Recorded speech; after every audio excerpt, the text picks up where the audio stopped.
Hello, welcome everyone. Welcome to the Blueville Wellness Show. We're actually streaming live as well in the Blessed Mary Messages YouTube channel because I have a very, very special guest. I cannot gush enough about her. She's one of my people. As we were talking, we just like sat next to each other in Omaha in our NaPro training, and even the airport and the bus and like everywhere. I feel like the God really brought us together so we can send his messages. So again, I'm Cristy Murray. If this is your first time here, I'm a Catholic nurse practitioner. I'm a hormone health specialist and someone who believes that understanding your body is one of the most powerful things that you can do for yourself and your family. If you're watching live right now, welcome. And so drop a hello in the chat. Tell me where you're tuning from. And if you're catching the replay, I'm glad you found us. Like I said, I'm really glad we're making this happen. We're going to a territory that matters deeply to a lot of women in this community, the science of life. And we've been talking about perimenopause, but we need to kind of backtrack and go back to the foundations. So we're talking about what bodies are designed to do and what it looks like when faith and medicine actually work together instead of against each other. So stay with us. My guest today is Dr. Felicia Cummings. She's a board certified family medicine physician and board certified in obesity medicine. And she holds certification in NaPro Technology, which puts her in a relatively small and growing group of physicians in this country trained to offer women fertility care that works with the body rather than overriding it. And it's grounded in respect for life from the very beginning. Her practice is in Southern California, where she grew up, and she's a wife and a mother of 3 children. And I saw them all, they're beautiful babies. So recently, she stepped outside the clinic and into the world of publishing. She wrote and self published her first children's book. It's titled Loved Beyond Measure. If you want to understand who Dr. Cummings is, that title tells you a lot. So, Dr. Cummings, Felicia, I'm so glad you're here. Hi, Chris. Before, is there anything else that I forgot to say that you want to Oh say? no, you did a wonderful job. I'm honored really to be here and talking with you today. Uh, all right, so let's start with a little warm up. So, quick questions. What book are you reading right now, aside from your wonderful children's book? Yes, well, a lot of children's books lately because my kids are 4, almost 3, and now 5 months old. So, but besides that, on my nightstand, I have a period repair manual by Laura Brydon. It's Oh, I a have book, that book too. yeah, by a naturopath, and I find that it just explains, women's hormones and birth control uh well. And so and then other than that, my spiritual book is, I have to look at it. Discernment of Spirits in Marriage. That's the other one that I have. And it's Wow. been really great. It talks about St. Ignatius's rules of like Mm-hmm. spiritual discernment. And so it's been helpful to me to kind of um, Hmm. follow God better, because I Okay. realize I can make the biggest impact if I'm on the right track myself. Yeah, it's amazing. Always go back to the foundations, right? Yeah. So, what is the first thing that you do in the morning? It must be Oh, challenging with kids. the first thing that I do in the morning, probably lately, has been my almost 3-year-old is often in our bed. He climbs in the middle of the night, and so he just hugs me first thing in the morning. Oh. Yeah, so it's pretty nice way to wake up, and then change the baby and Mm-hmm. get ready for the day. And then lately, um, I'm doing the Auxilium Christianorum prayers. So I also do Oh, those. There's okay. an app, and it's like almost like deliverance prayers, I guess, for the laity. Okay. By Not, Father Rippinger, right? yeah, that's a different thing, I guess. That's a book. These are just a Okay. group of prayers. Like often it'll have like the litany of humility on one day, Yes, and because it's then like it'll Monday to have, Sunday. yeah, yeah, yeah, yeah. So I've been doing those. Oh, okay. I didn't know that they had like a separate one because I have um prayers for the laity by Father Ripperger, and it like the Oxylorum Christianorum is in the back of it.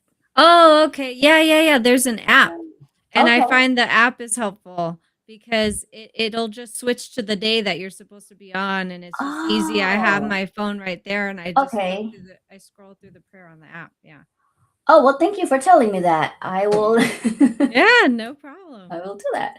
All right, so let's get into it. So, like, one of the reasons I wanted to have this conversation, which I'm really glad that we're having it, is that there's so many women in our community who are asking really honest questions so about fertility. And as Mhm. Creighton and NaPro medical consultants, you and I, um, so we feel like part of it is really educating, right? Because Right. there's a lot of misinformation, a lot of like misleading that's been happening, Right. and so like even us when we were training in NaPro, we're like everyone's jaws are just like, wow, how come we weren't taught this? Right. Yeah. I mean, I think the huge one of the biggest ones is a difference between progestin and progesterone, Yes. right? And I just thought birth control, had progesterone in it. But when I really looked at what progestins are, Uh-huh. they're a group of synthetic Mm-hmm. progesterones, that are more often than not testosterone derivatives, Mm-hmm. rather than being truly bioidentical progesterone. So Yeah. their molecular structure will look Yes. more similar to a testosterone molecule than it will to Mm-hmm. what natural progesterone is. And then it Yeah. wreaks havoc in the body, Mm-hmm. it can sometimes worsen, androgens like maybe facial hair or such. Yep. But sometimes it does there's so many different types of birth control, so it depends on which one you're talking about. Yeah. Um, And so like me, like in the women's health space, like the training is, yeah, here's, it's easy, like just everything to make things easy, which is nice, right? You want to make things easy for patients and convenience, otherwise they're not gonna follow through their plan and they're not gonna be helped. But we do owe it to explain to them that hey, there's progestins and progesterones, and right. if you need both hormones, like in the hormone replacement space in perimenopause, I actually separate them. I give them like a separate estrogen and a separate Right. progesterone, and I explain to them why. I said like this may be like two things, this may be inconvenient, but here's the reason why. Right. And also, there's a reason for all of that and for giving them separately too, especially like in perimenopause. I think it's helpful to do more of like a cyclic progesterone Hmm. because you only get progesterone after you ovulate because Yep. it's only when you ovulate that you make the corpus luteum on the Yep. ovary, which is a temporary organ that makes Hmm. progesterone, right? Yeah, so And like progesterone means pro gestation, so it happens after. right, right after ovulation. That's a great way for people to remember it. And so if you know that, we're just so complex as women and we've known this all along. Hmm. Have been advocating we need more research for women, we need to know more about our bodies because they're so complex. And Hmm. here is Dr. Hilgers, who founded NaPro Technology Uh-huh. and really studied and sought to understand women's bodies, which is amazing. Yeah. Yeah, it is. It's amazing how yeah, it's beautiful. It's like whatever difficulty we experience, it's not because we're broken. It's because hey, it's our bodies signaling us and telling us like, hey, help. And there is Right. help. There's NaPro. Right. Yeah, and even ACOG realizes that the period should be a vital sign. It should be a signal Hmm. of health and well-being. And if Yeah. your period is not right, you're having a lot of pain, you're experiencing infertility, Mhm. that's a signal to go get medical care, especially because infertility increases your risk of cancers as well. I think we Mhm. forget, some people I had a patient recently and the the endometrial thickness is like 18 millimeters, and so Oh, it's too thick, and she's now, I believe, postmenopausal, and uh-huh. she was having some spotting, and so she came to me to ask, "Well, do I really need to go see an OBGYN?" Because she was, a little bit scared, and I Yeah. understand, being apprehensive about medical procedures. But Mhm. I said, "We absolutely need to do a biopsy," and when I Yeah. dug into her medical history prior, to our visit and of her periods, when she was younger, she revealed that she was actually infertile, and she never sought help for that, and that, Mm. here we are needing to rule out cancer, and we'll see, what the biopsy eventually shows, but she never got treatment, for painful periods and infertility Oh, wow. when she was younger because people just weren't speaking about this, Yeah, like either we that are. or I think, like, isn't it, like, a while back? And I've heard this a lot too from my patients, and I'm sorry, I didn't mean to cut you No, off. no, go ahead. Yeah. Excited. Um, that when they come to me and I ask them, like, "How long has this been happening? How come you haven't seen anyone?" I hear things like, "Well, I've been telling my Mhm. provider, but they told me it's normal, Yeah, that it's normal to yeah. get cramps and normal." I mean, yes, that's another issue that I think we have. And I don't think it's the fault of the provider per se. I No. never was taught any of this in-depth um hormonal, balances and imbalances of the menstrual cycle. Like we went over the menstrual cycle in anatomy and physiology, Mhm. um in medical school, but not to the degree of like, oh, here's a standardized way to chart cervical mucus and how you can Yeah. understand your body more and then test appropriately Mhm. for the hormones. Now I feel like I have tools in my belt to actually be able to Yes. help. Yeah, it's really is, like the training, and then yeah, that's why you mean you don't go to an orthopedic doctor for heart issues, right? Right. So you go where the specialty is, and then even the specialty, then it's part of advocating for yourself. Like, do you do this? Like, I would get calls, do you do bioidentical hormone replacement, or do you do the synthetic ones? And I'm glad that this person was versed enough that she knows the difference, because she actually Right. said, well, if you're going to give me progestins, I'm not going to go to you. I was like, oh girl, I don't even touch progestins, so don't worry about But yeah, so like the education, like a lot of women are getting educated now, and this is why we have these shows, and we have these conversations. So let's Mhm. start with your story. So you're board certified in family medicine and obesity medicine, now in NaPro technology. So that's not a typical combination. It's a good combination. It's not typical, but it's Yeah. really good. So what drew you to those disciplines? How do they connect, and how do you actually care for patients today? Yeah, so I am really interested in preventative medicine, like I originally thought I would go into sports medicine because growing up I ended up playing Division 3 volleyball in college, Oh and wow. my mom is a dentist, my dad is a physiology professor or now retired. But like health and wellness were just kind of a part of my life, and so I really enjoyed preventative medicine. Even in medical school, I was a part of an integrative medicine club, and we did some cooking classes where food was medicine, and so Wow. yeah, which was really really fun.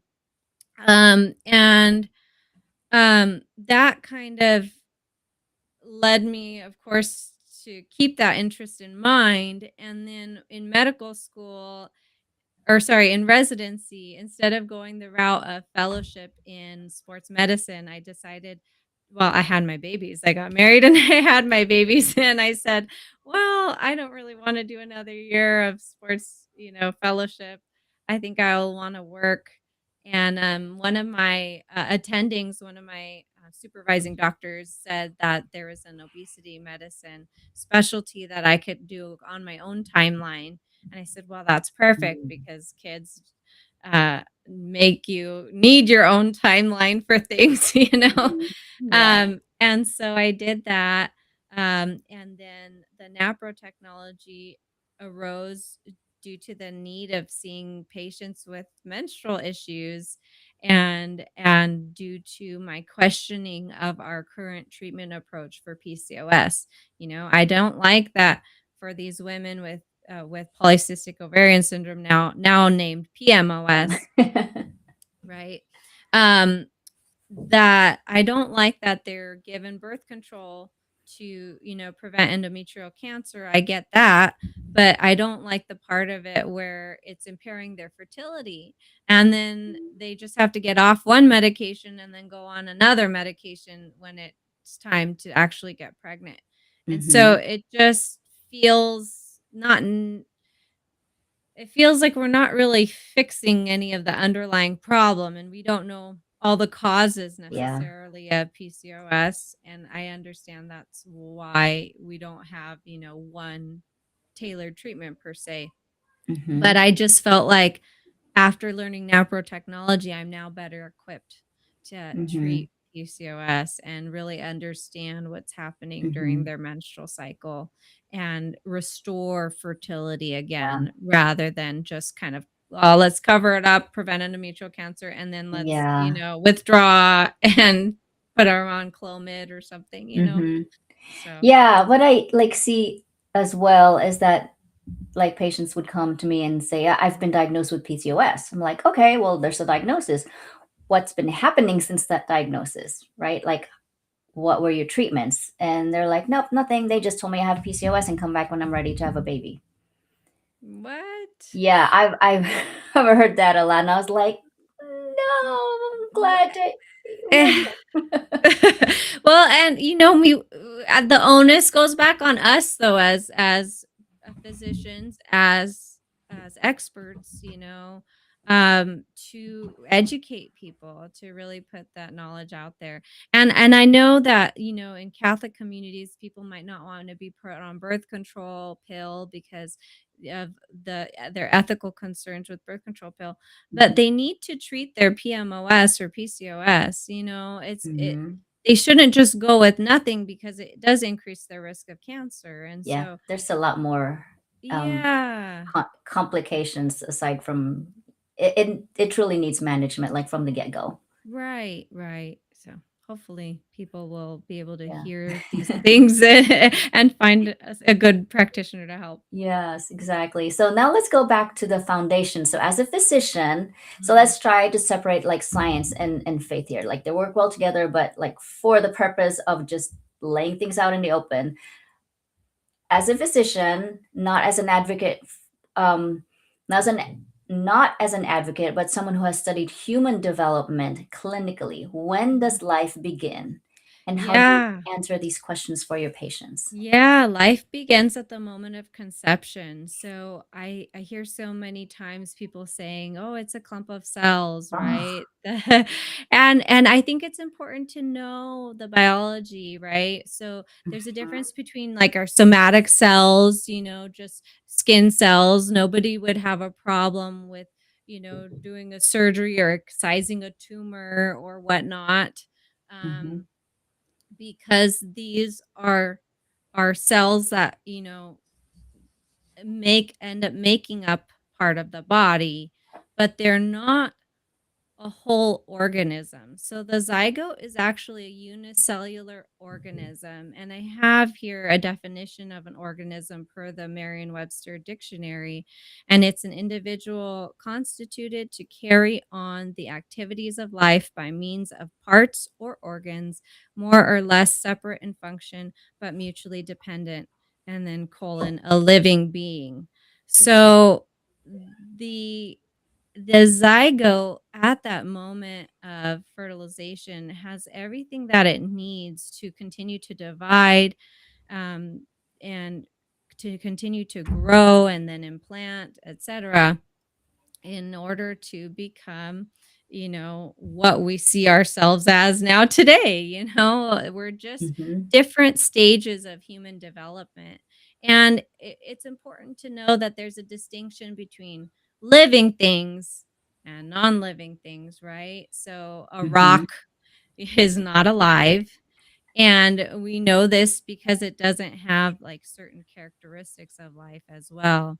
And Mm-hmm. so some of those characteristics would be cellular organization, metabolism, ability to achieve and maintain homeostasis, growth and reproduction, response to stimuli, and evolutionary adaptation. And if you look at the zygote, it has everything that it needs. Mm-hmm. Um, I think because we're not in that space, now of course we're older, sometimes we forget that was us at one point in time. Uh-huh. Yes, exactly. So like I just don't understand why it's so hard for people to grasp that. Like what you said makes total sense. And like for all the science, Merriam-Webster and your training, it's like Yeah. black and white. That's it. What like why is it why do we call it a clump of cells? I think part of it might be misplaced compassion. I think sometimes as physicians and healthcare providers, we only see people at their worst times in their life, and when we see people um and they come to us, they're often in really challenging situations, or maybe they don't have enough money, for to care for their family or whatnot, and our hearts just bleed and break. I think most doctors really do feel compassion, and they're genuinely well-meaning people. I think that compassion can then become misplaced to Mhm. say that, oh, instead of helping, let's reach out to the community for monetary support, aid, etc. Um, we start to think, well, maybe they shouldn't have this baby, right? Maybe the life is the problem rather than the external resources. And so I do think then it clouds judgment, Mhm. and that sort of fear and concern um, might not be met with a prudential decision that follows. Yeah, that's a really compassionate way to answer it. Thank you. Well, because I'm here in Los Angeles, Christy, and I truly, the more that I'm with people in my area, the more that these people are well-meaning people. Mhm. They're just for whatever reason, either maybe they don't have the knowledge, nobody Mhm. formed them in this, route. Maybe they've never encountered somebody with a different opinion, so they've just never thought about it. Yeah. Or there's a variety of reasons, but like our struggle on this earth is not with people, it's a spiritual battle. So Yes. the person is not the problem, you know? Mhm. The To me, there's a very real spiritual component, and Yeah. we need to still reach out in love and compassion for people. Yeah. It's a lot more things happening in the background is and if you do realize that, yeah, it's not the person, if you almost see that person as someone who's being manipulated in some kind of way Yeah. to separate because divide and conquer, right? Yeah. Yeah, and there's a war to divide us, we Mhm. really do need to come together, reach across the aisle, maybe even politically or, faith-wise, and just understand one another, Mhm. Yeah. and then always seek to tell the truth Yes. in a respectful way. Yep. That's totally, yeah, totally Yeah. agree with that. So, one of the topics that you had mentioned on your intake is, it's really interesting. Let's talk about fetal taste. Yes, this is cool. So there is a study that I saw a while ago talking about fetal taste. I think it was Durham University's Fetal and Neonatal Research Lab. They did these 40 ultrasound scans to look at fetuses in utero, and mom was given either a kale powder tablet or a carrot Hmm. tablet, and then they looked at the fetal expressions. Oh, wow. Which was so interesting in response to ingesting these things, and the babies were in this study were around 32 or 36 weeks in gestation. Mhm. However, we know that taste buds develop earlier, Mhm. in utero, and so but some with the kale group, can you, guess, Christy, if they were smiling or if Oh, they were I'm sure they frowning? grimaced. I'm sure they grimaced and they're like, "Ugh." They did. So they did. They grimaced with the kale and had little baby frowns, which were probably so Oh. cute. And then, with the carrots, they were happy or Oh, more okay. smiling, had like a laughter. Yeah, because carrots are generally a little sweeter, right, than the Mhm. bitter kale. And so Wow.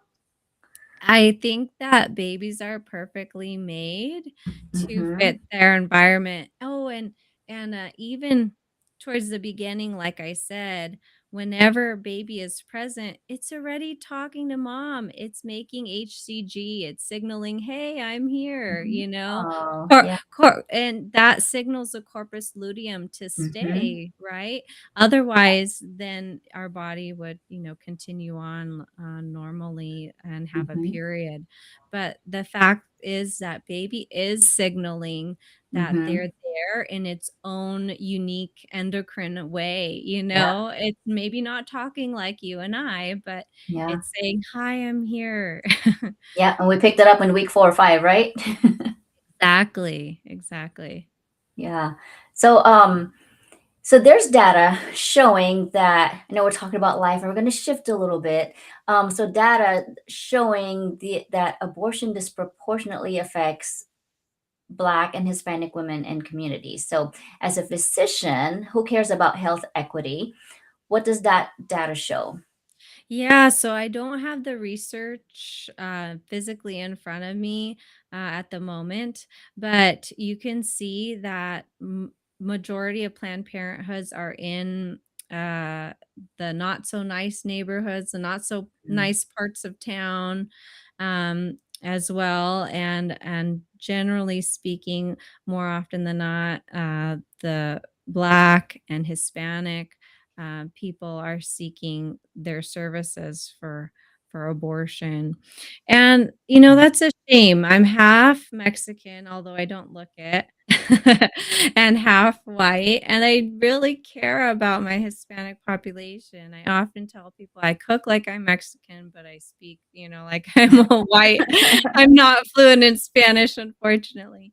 But Mhm. it is something that is very important to realize and to advocate for. If we like, I think from a biological perspective, right? I took my kids to the zoo recently. They were talking about how they were doing conservation efforts to conserve the California condor, and they went from, I believe, like 22 to now 600, Oh, which is wow. amazing, right? And how much more so are we called to conserve our own humans, our people of Yes. color? We want, more beautiful African American babies and Hispanic babies, and we have to realize that conservation efforts, just biologically speaking, will happen from the very, very, human sex and reproduction, right? From the biological sexual reproduction, and we're saving, turtle eggs, to Uh-huh. conserve our sea turtles. Like, why would we not then apply that to it's the Humans. same. Yeah, we're mammals, right? Why would we not apply that to humans Mhm. and advocate for them and conserve their Yeah. things? Yeah. Yeah. We have a lot of animal rights protection, but like, what about humans, right? Right, right. So it is Yeah. important. So now let's talk about NaPro technology. So for women in our audience who've never heard of it, um, what is it? How does it work? Who is it for? Yeah, NaPro Technology just stands for Natural Procreative Technology. It was researched by Dr. Hilgers in Omaha, Nebraska, and it is really the science of treating women's health issues through these natural means, and then also using, of course, pharmaceuticals in Mhm. addition to, with the goal to restore fertility and to restore natural functioning Mm. of our menstrual cycles in the human body. And so then NaPro technology is built upon the foundation of the Creighton Model system. And that system is so amazing and unique, because it is a standardized method of charting your cycles using cervical mucus as a Mhm. biomarker. And through this standardized picture dictionary that Dr. Hilgers came up with and researched, really, not that he just, created it out of thin air, he researched this. Through that, you can know so much about your menstrual cycle Yes. and really achieve healing, which is Mhm. amazing. Yeah, and I see that with my Creighton clients, and I'm blessed enough to have a younger population, and it really now I'm kind of shifting because before it's termed as fertility care, but it's not just really for fertility. It's really for Right. reproductive health, and the best way for a woman to learn about her reproductive health is when early 20s, I would say. I mean, if they Yeah. mentally they can handle it, like as soon as they get their period, right? Because we can pick up so many things at that stage, and we can educate women at that stage. And so yeah, it's just amazing. Yeah. Women are smart, Mhm. and they can absolutely learn the Creighton model system. And I think Mhm. they will probably have a reaction similar to mine in that, like, "Where was this all along? I'm so Yes. blown away. I Yep. wish I had known this earlier," Mhm. Yep. Yep. Me too. because it makes sense, and you feel like you understand who you are better, you Mhm. know? Yeah, and it eliminates that fear too, because they don't know what's happening, and then they get like certain symptoms, certain types of mucus, and they freak out. But at that age, they're afraid to speak with people, right? Sort of like they they're just like, well, maybe it'll change next month, and then so like it trickles down to like how it affects them, like mentally and emotionally as well. So, what conditions does NaPro address that conventional OBGYN care either misses entirely or manages just by putting women on birth control? Oh, well, I feel like I need to highlight endometriosis in this talk with NaPro Technology, because not only do they do surgeries to restore the abdomen to Mhm. normalcy with the NaPro trained surgeons, which I am not. I'm family practice, so I will happily stay in my lane. But there are really great NaPro surgeons out there who really utilize pelvioplasty, this, Mhm. really in-depth surgical approach and very comprehensive surgical approach to excise all the endometriosis lesions. And Mhm. then not only do they do that, but they will fix underlying hormonal abnormalities that they see as well in the Mhm. chart. And so they do like a both and a surgical approach and a hormonal treatment, whereas Mhm. conventional medicine has like The so standard many of care is different. Yes, it's so different per which provider you go to. There are really good Mhm. endometriosis specialists who do the surgeries, and you do need a Mhm. surgery for endometriosis to excise the lesions. But then you get other people who just are not informed, and I don't know how we've been missing this as a medical organization, or when we can get, this data and these studies out to all providers, right? Because everybody should really Mhm. know where to Yeah. send their patients to Mhm. for this treatment, because some people will just put them on the birth control pill and say, "Okay, maybe that stops your pain a little bit." but it Mhm. doesn't really fix the underlying disease process that's going on. And then what's gonna happen years later when you Yeah. decide you wanna get pregnant, and then you struggle with infertility perhaps, and then, It's a lot more adhesions at that point when you wait yeah, longer well, you wait. we're just behind the 8 ball in getting the surgery done, maybe we should have had it done years prior, or it delays the time to the diagnosis. Mhm. So, I really like the NaPro technology approach, and this is, the robotic, excision of the Mhm. endometriosis implants. They use special type of suture. Yeah. They take care to keep the raw edges, so they'll excise the endometriosis lesions, and then they will suture that hole that they've just created, right? And they'll Yeah. keep those raw edges face down, facing, Mhm. towards the pelvic wall rather than face up, Mhm. which would create more scar tissue Yeah. in your body. And it's just all of these little things. I was like, wow, I would have never thought of that, And, and putting a Gore-Tex membrane in the abdomen Yes. after they do the surgery to prevent scar tissue, because Uh-huh. what good is it if they do Yes. surgery for your endometriosis but create a lot of scar tissue? You know, Mhm. you people have to remember that the eggs and the tubes are not attached. Mhm. The ovary spits out, the egg, and your Mhm. little fimbriae, those are what grab it down into the tube. Yeah. And so pelvic adhesions and inflammation can create an environment such that maybe Mhm. that's not received properly, or um, the environment is not right for, fertilization or even implantation. Yeah. So for someone who's listening, so I just want to like explain it further. So endometriosis are growths that enable your pelvic organs to stick to each other because the growths, they're kind of like cobwebs, they're adhesions, and they stick with each other. And it's really important to excise those lesions.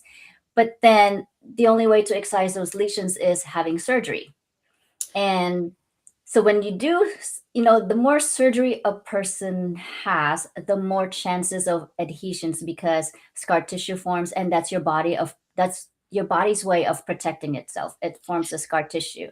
Yes, and let me clarify one little thing. So not all endometriosis disease will have an extensive adhesions associated with it. And Yeah. you can also have pelvic adhesions even without endometriosis. So they Yes. they don't necessarily need to coexist. But there is a thought that there's possible retrograde menstruation. We're not exactly sure how Mm-hmm. endometriosis develops per se, but the lining of the uterus starts to deposit outside the uterus and starts to deposit on the bowel or on the Yes. pelvic wall, sometimes even up on the diaphragm. Mm-hmm. It can deposit anywhere in the abdominal cavity and cause symptoms like IBS, even bad Mm-hmm. constipation. Um, Really bad cramping, sometimes Mm-hmm. no bad cramping at all, sometimes just infertility, and somebody Yeah. could have a severe, endometriosis picture, or maybe even not even severe disease, like, everybody's so Everyone's different. different. Yeah. And I tell my Yeah. patients too, like the adhesions does not correlate to the amount of pain that you're having. You could have like a tiny, you know, like adhesion and a lot of pain, but sometimes a lot of pain and then or like no pain, but then a lot of adhesions. I would prefer the term, like, implants rather than Implants, adhesions. adhesions. Yeah, Okay. yeah, because the endometriosis is more like just implants, like sometimes Mm-hmm. even gunpowder, you'll get that if there's a gunshot, you'll see, like, spray. That's kind of Mm-hmm. what endometriosis sometimes can look like also in the abdominal cavity, and so it Yeah. is important to excise those areas Those of, lesions. Yeah. yeah, yeah, of damaged tissue, Yeah. and also prevent adhesions in the process, right? Mm-hmm. Because we don't Yeah. want all that scar tissue. And the reason why we're talking about how NaPro is really amazing at addressing this is because a NaPro trained fellow, when or surgeon, right? When Mhm. they do the surgery to remove the lesions, then they have a way of preventing further adhesions from happening. So the Mhm. recurrence of the Ye endometriosis growths would be, like very minimal to like less Yes, it likely. doesn't stop recurrence completely, that still is a possibility, and, but getting out the whole disease makes a significant difference in the patient's well-being and in their symptoms, and then also preventing the cobweb scarring and adhesions will allow their pelvis, not to suffer from uh, you know, sometimes these cobwebs, these adhesions can, even stick to the fallopian tube and pull it away from the ovary, right? And Yeah, make it such that they're not close together, yeah, and that can impair fertility as well. yes, So it because is egg can't travel well, right? right, right, right. Because yeah, exactly. Yeah. So I do see a question on our chat. Someone who's watching on YouTube. Thank you. So they said, I've heard that there are some more studies linking the use of oral contraceptives to gynecological cancers and cervical and breast cancer. Yeah, so cervical and breast cancer are risks of birth control.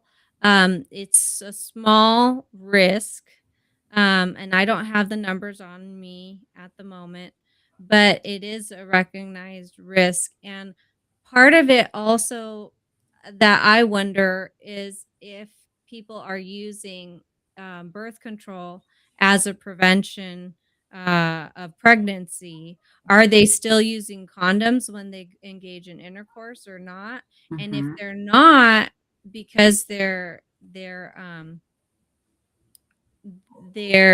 no longer afraid of being pregnant, they're also at risk of HPV, right? And HPV is a big cause of cervical cancer.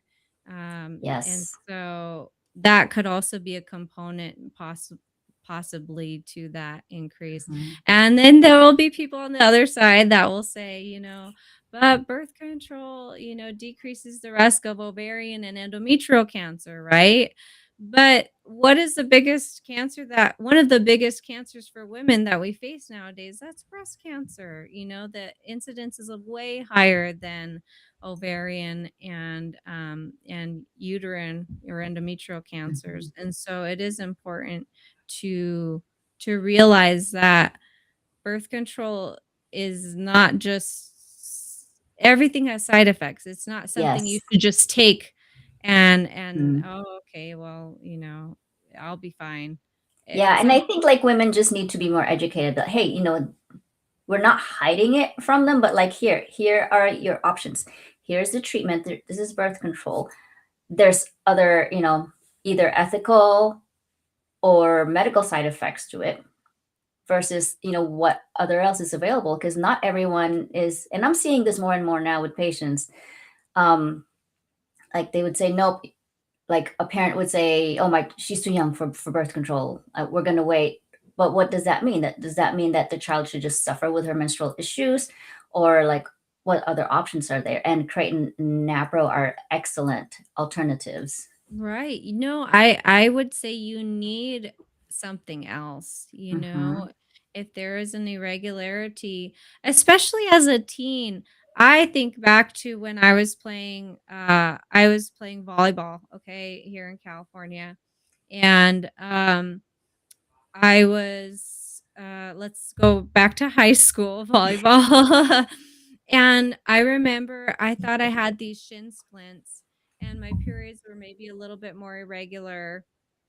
And I went to the doctor and I went to a sports medicine doctor, and I believe they did like ultrasound and they saw some like hairline fractures, in my shins.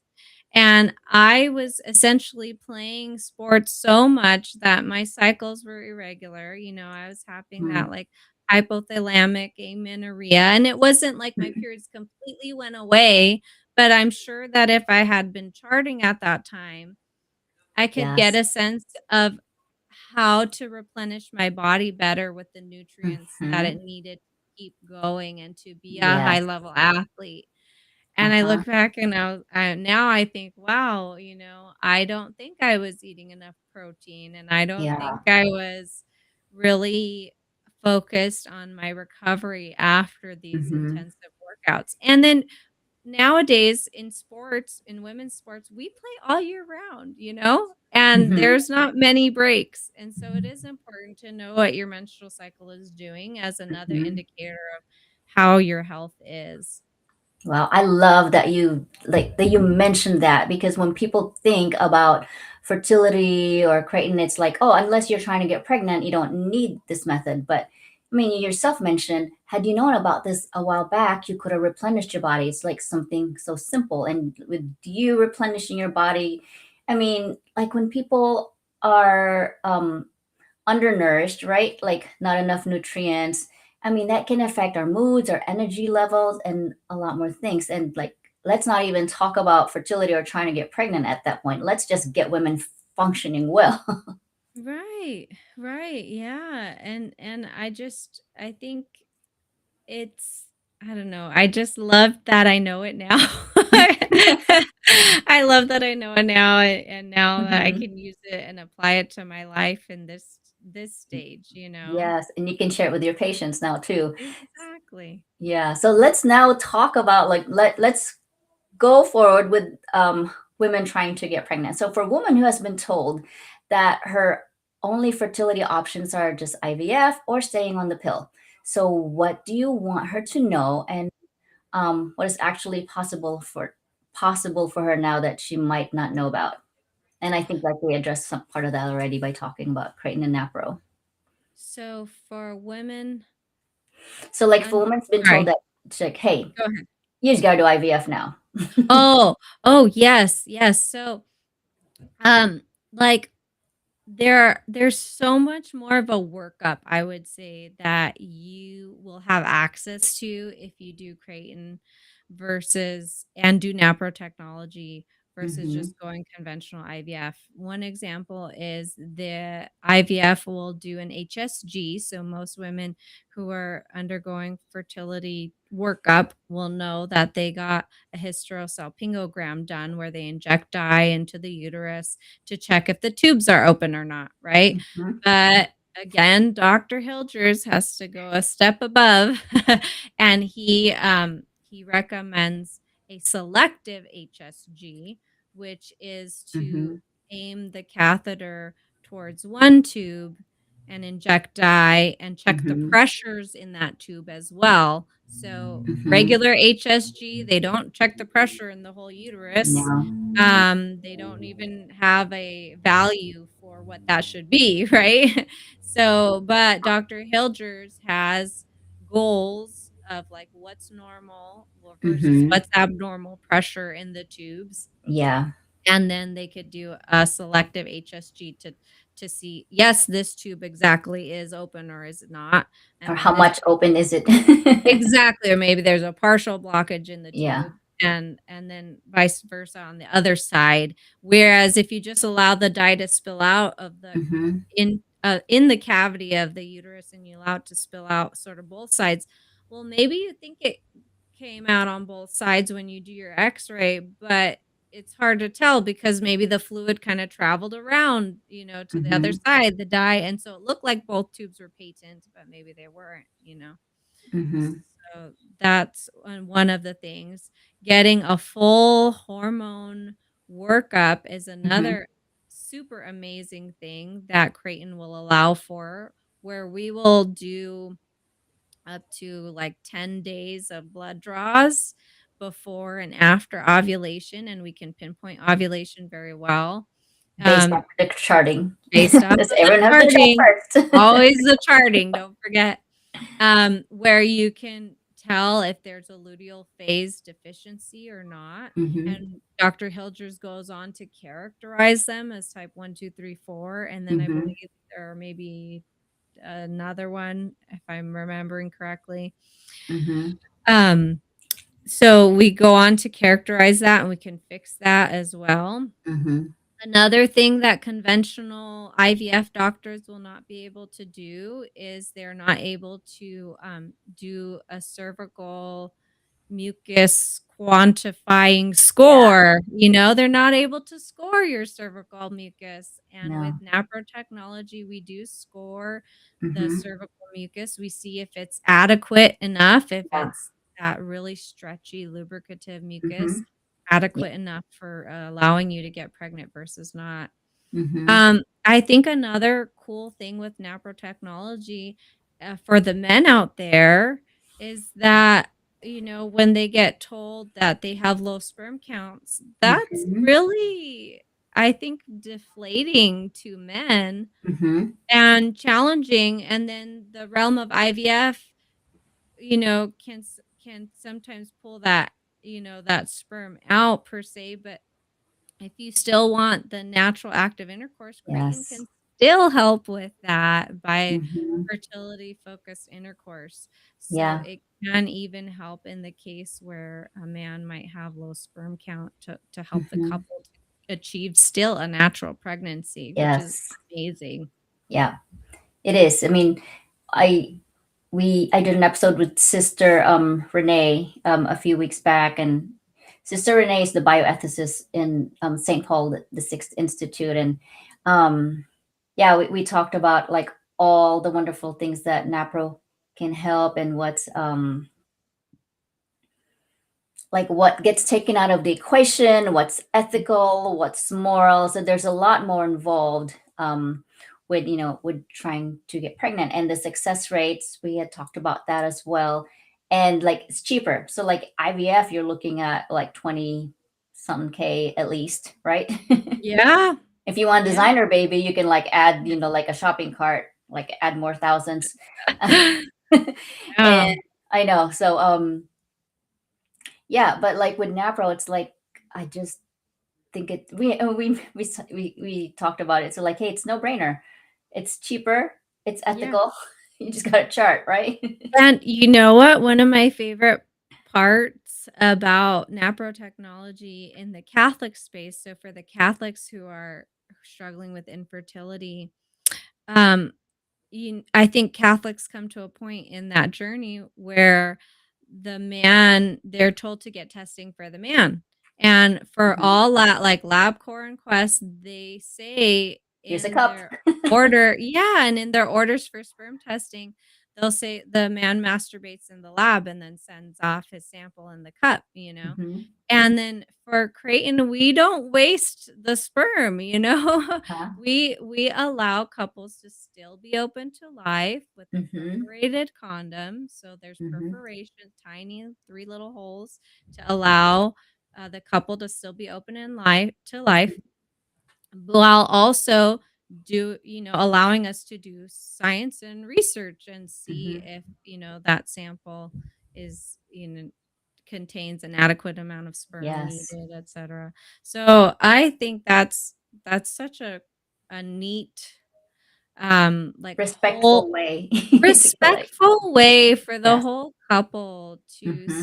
still like, it's not that, "Oh, I'm Catholic, and now the Catholic Church says I can't do IVF, so woe is me, I can never get help." Hmm. That's far from true, especially with Creighton and NaPro technology. Hmm. We built in ways, specific Hmm. ways to acknowledge the church's teaching Hmm. and to allow you to still get medical help. We Yeah. don't want you just languishing in sorrow. I actually had a telemed patient on my Catholic doctor, and she's ovulating, but then she couldn't get pregnant Mm, for conventional medicine, and she looked for NaPro medical consultant here in my area, and she found me, and she was saying, I just don't want to do IVF, and they told me that that's my only option, and I heard about NaPro, and I found you, and then so I after like talking with her, we came like both of us like came to this question where, okay, so if you're being told that your only option right now is, oh yeah, because she was told like, oh, your eggs are not good quality, that's why you can't get pregnant, mm, you have to do IVF now, and we're thinking, and I asked her, it's like, so what is their IVF plan to help you to ovulate healthy eggs? right. Because if they're planning, so maybe they have other plans, but she's like, exactly, how are they going to help me ovulate healthy eggs if they're gonna um do that in vitro? So Right. anyway. Well, oftentimes, like, we're taught also in medicine, evaluate what's the like a good evaluation of ovary. Okay, it's AMH, and then Hmm. anti-Mullerian hormone, and we can evaluate, ovarian reserve and see if Yes. there's enough eggs. And but really, that should only be used in the context of IVF, and sometimes actually Hmm. it can help with um, sort of predicting menopause. You can kind of see that AMH level. I believe it'll drop a little bit towards menopause. Um, but the ACOG has a committee opinion that states you should not use AMH levels to determine if somebody can naturally get pregnant or not. And there are certain conditions, I believe even PCOS is one of them, Hmm. in which AMH levels can be off. And AMH levels can also Yeah. be off if somebody's using birth control. So if they got Hmm. their AMH tested while they were on birth control pill, Yeah. well, then your AMH levels might look falsely low Yeah. because the birth control is stopping your ovulation, and you might want to repeat that later on, Yeah. or just go to a NaPro doctor. I, But I've told some of my patients too that, like, oh, I want to test my hormones, but they're on birth control. And it's like, it's gonna be off because yeah, what your blood work's gonna show is what you're taking right now. right, right. And a lot of I think we end up just scaring women a lot in healthcare and then not giving them actual steps to follow in order to alleviate some of their concerns. I Hmm. think we will some of the women that I've seen are really scared that maybe they're infertile, or like maybe they won't be able to get pregnant, but they haven't even started trying with their Yeah. partner. So, and the Creighton model can be a good intermediate when if you're not ready to start, trying with your Yeah. partner, um, or you just want to know about your health, right? Then you could do Exactly. starting, and that would be a really Yeah. good. My Creighton supervisor actually said she has a client who's a nun, and this Mm-hmm. nun does Creighton, and yeah, I mean, it's for her personal health, and that's what Yeah. she's doing it for. Um, so let's talk about your children's book. Yeah. So your book is called Loved Beyond Measure, and I love the tape measure and the baby. And so, yes, tell me about that. So what inspired it, and what did you want to give families through that book? Well, I've now been pregnant 3 times. And so I felt, to be honest, I pregnancy is tough. And I, especially in my first pregnancy, without knowing what the end result is, I could see how a lot of fear can build up. Am I ready for this? And like, what is it going to be like? You're like excited, but also really nervous. Um, and I just wanted to show people that, um I see a chat here. Yeah. I would just wanna show people that the babies are alive in there and that they are truly a blessing. And so in the book, we go from baby being the size of a seed, so around like 2 to 4 weeks. Can you see that? So I hired an illustrator. She did an amazing job.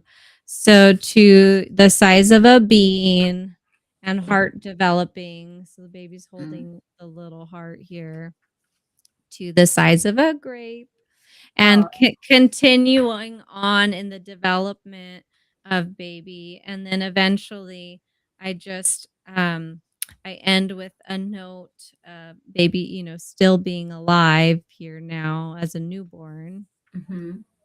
and then as a little child playing, so just kind of going Oh. through development in the book. So I wanted to highlight and reassure women that you're made to be the mom of this baby, Hmm. and this little miracle is entrusted to your care, and that design was done purposefully. You're well equipped and Yes. you can do it. So and to show children developing life in the womb, how this baby is alive, and Hmm. all of these really cool milestones that happen while it's hidden there, in the Hmm. uterus. Yeah, I always love it when like when I look at ultrasounds and I see like the little heartbeat, Yeah. and then when you use the Doppler, you hear the heartbeat. It's amazing. And I remember um when I used to be an OR nurse, and I would see deliveries like C-sections, and Mhm. like soon as there's all this hustle and bustle and chaos, and then the baby's head comes out, and then that cry, and it was like, I don't know about it, it was like I was just trying to hold back my tears. It's like the miracle of life. I'm like, this is so beautiful. It really is. I think I saw my first birth in residency, and I was just or no, in medical school, and Hmm. just blown away, like, it truly is amazing. It is. Yeah. It is. So, for the women in our audience right now, so the ones navigating a fertility questions, grieving a diagnosis, or feeling dismissed by their provider, what do you most want them to hear today? Oh, just that there's hope. Like I said, in medicine, I think some of the reason, like I was saying before, that doctors will recommend termination maybe for neonatal diagnoses is that they don't see your home life. Like they don't get to see the happy smiles. They don't get to see the Mhm. coos. They don't get to see, the love really that you form, even in the midst of maybe some trials, you know? Um, w and not all people, maybe we see them since we have specialists, maybe we see people for a small little just chunk of their pregnancy, and then Mhm. that's it, and sometimes in medicine, I think we can get a little bit jaded and kind of maybe even to protect ourselves, we kind of divorce the diagnosis from the person, Yeah, you know? that's a very good way to say it, to put it. So Yeah. so just have hope that there is beauty in every life, and the only way that we're going to solve some of these genetics or develop better medicine is to Hmm. have those babies with maybe disabilities so that we can study them and we can learn from them and we can grow in our medical approaches. Like now there are some wonderful doctors out there that are doing surgeries in utero. They're Hmm. correcting. I saw one Yes. the other day, I think on BBC, of a doctor fixing gastroschisis while the baby was in mom's uterus still, which is amazing. So innovation will catch up, but it'll only catch up if we have our morals in the right place, if we Mm. have respect for life, Yes. and if we just love people with all our heart. So Hmm. Yeah, that's amazing. That's an amazing message. So thank you so much for this, Dr. Felicia. This is exactly a conversation that everyone needs to hear, not just this community. So if you are listening today, and if you want to pick up Dr. Cummings' book, it's on Amazon. I actually have a QR code if you're watching us on YouTube right now. mhm. Just scan the QR code and it'll take you to Amazon. She self-published it. It is called Loved Beyond Measure, and I'm waiting for my copy to get here in the next couple of days. So it's a Awesome. beautiful introduction talk. Like if you're trying to get pregnant right now, it's a good book for you. You can read it to your kids and then pass it on to your grandchildren. And if this conversation gave you something, please subscribe, share it with a woman who needs to hear it. And you know who she is, and you have friends. And so once again, I'm Cristy Murray with Dr. Felicia Cummings, and this is the Blue Veil Wellness Show. where we talk about fate, food, and function. And we will see you next time. Thank you so much, Christy. You're welcome.